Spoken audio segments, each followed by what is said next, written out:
ఇక ఏపీలో ఇంటర్ ఫలితాలు విడుదలయ్యాయి. మొత్తం 10,17,102 మంది విద్యార్థులు పరీక్షలు రాశారు. మనమిత్ర వాట్సాప్ యాప్లోనూ ఫలితాలు చూసుకునే అవకాశాన్ని కల్పించారు.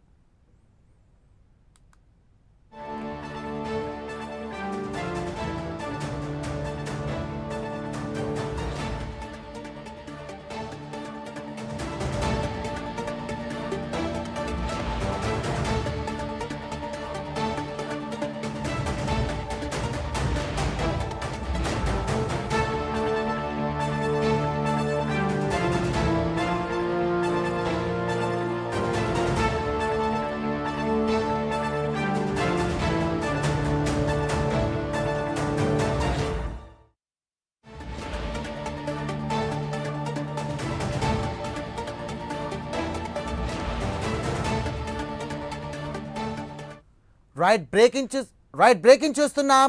ఏపీలో ఇంటర్ ఫలితాలు విడుదలయ్యాయి. మొత్తం 10,17,102 మంది విద్యార్థులు పరీక్షలు రాశారు. ఈసారి మనమిత్ర వాట్సాప్ యాప్ ద్వారా ఫలితాలు చూసుకునే అవకాశాన్ని ప్రభుత్వం కల్పించింది.